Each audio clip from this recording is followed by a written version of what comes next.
This is ASOTU Unscripted, and I'm your host, Errol Bomar.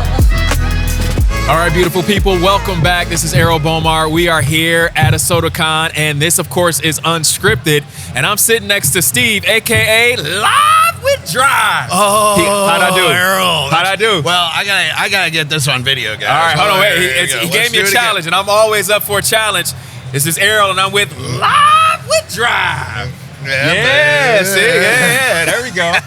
All right, so first off, I got to know, tell me more about Live with Drive, why you started it, what makes you excited about it, and why that energy is there. Oh, well, so I work for a company called DriveCentric, and Yes. when we started the company, gosh, man, 13 years ago, Okay. I was the only sales guy, so here we are, we're promoting DriveCentric, and I was literally talking with my buddy. I always remember where it started. So my buddy, Jimmy Taylor, Yeah. in Chattanooga, I said, hey, Jimmy, are you ready to go live with Drive or what? Right. It was just a normal conversation. And he goes, what'd you say? And I said, I don't know. What did I say? He goes, did you say live with Drive? Right. He goes, yeah, I think I did. He goes, dude, you got something there. Right. Wow. So it was born, and I think great ideas are born through accidents like that. You know what I mean? Sometimes, absolutely, yeah. So I all of a sudden, I go around the company, I said, hey, we got a phrase. It just rolled, and that became our catchphrase. And so we got it, copyrighted and everything. And Right. so Live with Drive is kind of like when a dealer goes with DriveCentric, we said, dude, Live with Drive. And so everybody on our support, are you ready to go live with Drive? And it's a catchphrase now, so it's cool. I love that. And you know what's amazing about that is like sometimes those great ideas start with the people that are closest to us in that moment, right? 'Cause Yeah. you were just having natural conversation, and then that person that's connected to you is like, wait a minute, don't breeze over that. Let's go back to that, and now look where it's at. Yeah, right? yeah. It was just I just that's why I always say is whenever whether it's creating a new brand, like my Right. daughter's going through a new brand right now with her, she's a singer-songwriter. Okay. So we were going through and say, what's your brand? What's your brand? Right, What's going to be your absolutely. next album and stuff like that? And Smart Sass. Yes. I said, what's your personality? She goes, well, I'm real sassy and I'm a smart ass. So she came up with Smart Sass. I So love that's going to that. be her album that comes out. It's just kind of cool how you can just throw stuff on the paintboard. Yes. And you never know what idea could come out of that. I So, agree. kinda I cool. agree.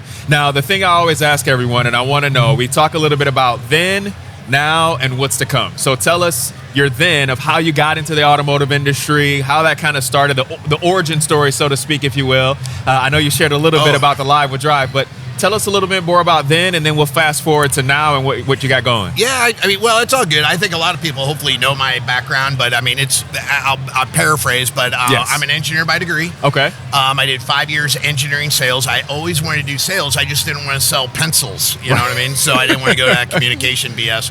And then, so engineering, then a buddy of mine said, you got to get into pharma. Okay. So I carried the bag. I was a pharmaceutical rep for a couple of years, and then I got into surgery, working for Medtronic and doing spinal cord stimulators. But I did a stint of about 16 years in the medical industry. Wow. Doing various jobs, and I started up 2 companies in Yeah. the medical side.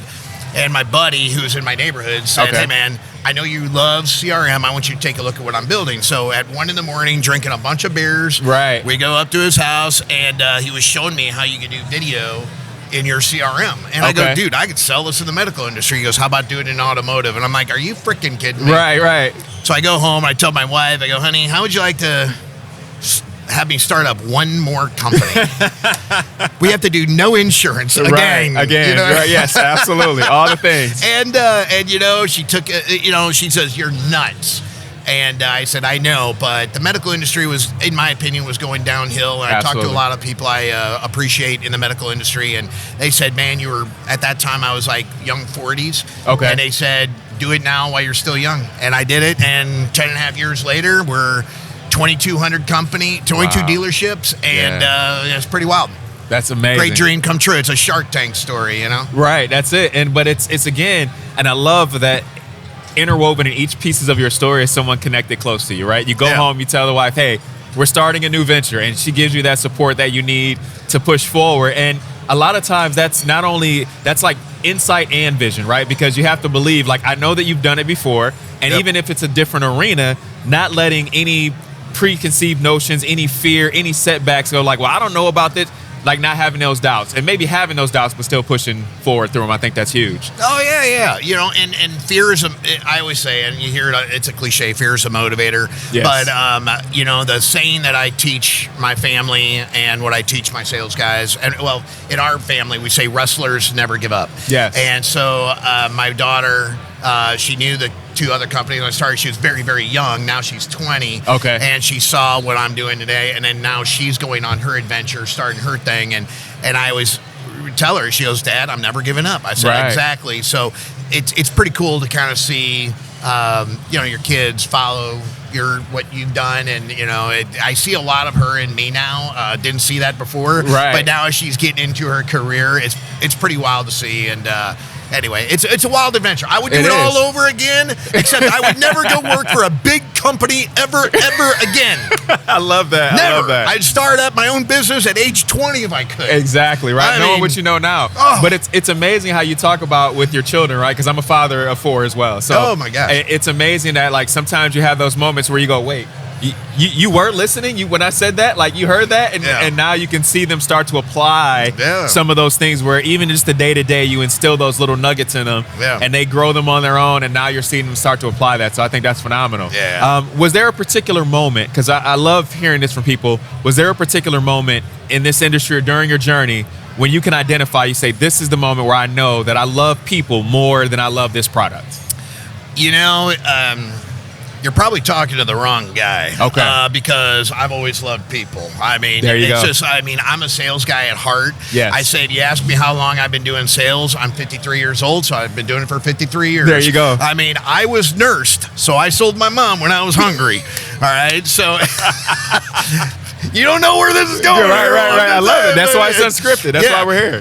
But no, I love people. I think, you know, it's so much time in the medical industry. Yeah. I think what I loved and what I learned about myself, the way I got good at selling anything I ever did, was in the medical industry, it hit me. I was a patient advocate. Okay. So whatever therapy, whatever service I was selling in the medical industry, if I knew you had you were having spinal pain, you know, my goal was to give you a good therapeutic response so you could sleep at night or you could touch your wife without having pain and stuff like that. Right. And it just, and those types of things, you know, you're a doctor or a pharmacist, whatever I was selling, they can't argue if I'm speaking about the patient. Right. When I got into the car industry, I said, okay, how do I relate all my years of experience, how do I take that into this? And I became a customer advocate. Yes. So I think what we have done, I think a great job of is we take the Amazon approach. Don't reinvent the wheel, right? Right. Amazon is successful because they study the customer. So we study the customer, and within our product, the DriveCentric, we instill that education to the dealership so they can react to it. That's great. So that's how I think we've been so successful. We take the data and leverage it. And, you know, again, in the auto industry, we started up, in my opinion, I hope everybody would agree to this, is engagement is key. Yes. So you'll hear a lot of people talking about engagement. Now we're focused on the digital showroom customer. So those are the customers that are talking to the store that typically the dealerships don't focus on. Okay. Then we've been talking AI for 12 years. And I think it's funny that there's a focal point because everybody does AI now. Right. But we've been doing it for 12 years. So, Yeah. so it's kind of cool to see how, as a tech company, we take a chance, we go out there and do this, but now we're kind of the gold standard. Absolutely. Because we've done it so long. And Yes. so it's fun to see the change. And I think what vendor partners need to do is create synergy. So I think that's what's really cool is even though I have AI and there's a lot of people out here with AI, I think it's important you create synergies and communication to the dealer so they all hear the same thing. Yes. And therefore they can react to it. Because if I say, well, I do this, or it's about engagement, people get engagement, and all of a sudden, oh, I'm hearing engagement. A dealer will hear something here, they hear something here. What do I follow? Yeah, exactly. And, Absolutely. So it's wild to see the evolution of change come into this arena, and I just think there's so much more to come. Yeah, and I love to just not only I agree with you that there needs to be one consistent and constant message where people don't have that cloud of confusion, because sometimes obviously there's a lot of noise, right? Yep. And you have to know, what am I tuning into? What am I tuning out of, right? And even if you take the old application, like you can only listen to one radio station at a time, and so understanding that, knowing which one, hey, this is the direction I want to go. But one of the things I want to just get back to that you said I've always been a people person, right? And I think that's huge because when I hear your story, making the transition from this to medical to now automotive, it didn't matter what the field was because you were an advocate for whoever it was that you were helping in that moment. Yeah. And I think that's a huge testimony to not only just yourself, but obviously anyone that wants to thrive and be successful, not only in this business, just in life in general, right? Oh, yeah. Is that if you can genuinely say, like, I just want to be an advocate for the end user or the people that I'm helping, then everything else will work itself out, right? I don't have to know all the knowledge. I don't have to have all the know-how. But if I have that passion, it'll carry through and it'll be consistent. Yeah, you know, in the auto industry, I think people so worried about, well, I sell cars. Well, that's just the wrong approach. Yeah, absolutely. You know, I don't sell anything other than the person. Yeah. You know, and I think that's, if you're in the people business and you love people more than cars and stuff like that, I mean, well, it's got to show in the way you communicate to the customer. Absolutely. And unfortunately, in this industry, and I guarantee you will agree with this, we are in a transactional business. Yeah. And we don't love people because it's just like, when can you come in? When can you come in? And when can you come in? That's what they say. Unfortunately, and there's better ways of saying it. And you know what we try to instill is almost like transitioning a dealership from a McDonald's mindset, Yes, to a Chick-fil-A mindset. absolutely. And it's totally, the vernacular is different, you know, and vernacular, that is a word. That you is know a what I word. mean? It's true. Yes, yes. But that's what's kind of fun. If you can change the tone of your dealership, that's going to be the key that stands out and provides you a new brand at your store. Absolutely. And you're absolutely right. I mean, changing the tone, the culture, the way that you communicate, the intention. That's really what you're talking about. It's intentionality, right? Yep. It's being intentional about, this is how we communicate with our customers. I don't care what they do down the street. I don't care how they handle it over across town. When they come in here, this is what we expect from them to do. And then what that does is that trickles to every other area of the business and of the brand, you know? Yeah, totally. And in having that identification really is what sets you apart. Just the same way you narrowed it down with your daughter, like, who are you? And then now you can share who you are with the rest of the world. And that's how people will be able to perceive you and know you. Yeah, and I'll throw this out there because, I mean, we all talk about culture change. Everybody talks customer experience. You know, those two words are just watered down. I hate those words, quite frankly. I try to avoid them. So, like, you know, for customer experience, I'll throw this one at you. Yes. John Taffer, Bar Rescue. Yep. All right, so I love that guy. I don't watch all the shows, but he did some motivational at one of the auto conferences, and I'm always looking for a new word. So I use the word positive reactions. Okay.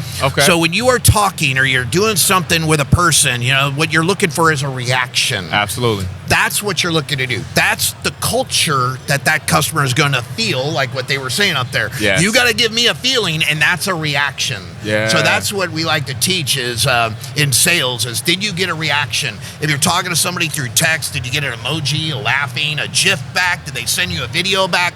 You know, what is that customer saying back to you that shows you're making an impact digitally? And that's an art of sales. Absolutely. But that, you know, if 90% of customers don't trust us in the auto industry, we have to talk to them much differently. And that's, unfortunately, we got to go back to sales 101. Yeah, I love that. And so it's kind of fun, but I'll challenge everybody, you know, provide a reaction, shoot a video. I know we were talking here about video. Video is really, it just gets rid of all your templates. Get rid of your templates. I hate templates. And I think video, too, it captures the raw emotion in the moment, you know, and it's something that there's a level of authenticity there. No matter how much you try to rehearse it or pre-record or do what all your things that you might do, you can still sense the genuineness a lot of times when you capture that video. Yeah, so, 30-second videos. That's all you need. That's it. And, you know, I got people that stage bloopers with videos. So, you know, you got to, like, they'll drop the phone in between the seats and be like, oh, my God, I'm trying to show you the dashboard, you know. And they just stage that, and people laugh at that. They react to that. Absolutely. And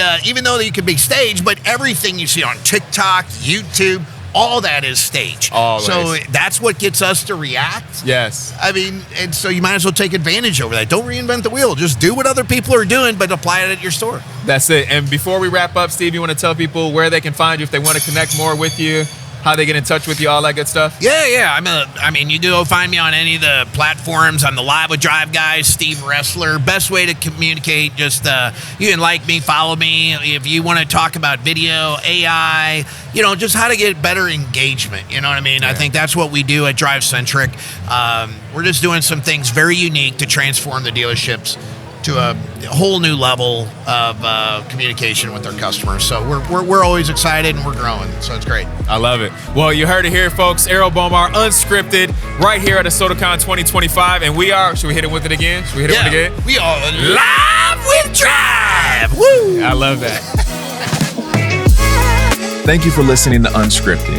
At ASOTU, we're obsessed with uniting people around one big idea, that thriving people are the only path to a thriving and profitable industry. If that resonates with you, then head over to morethancars.com, join our email list, and explore our full list of podcasts.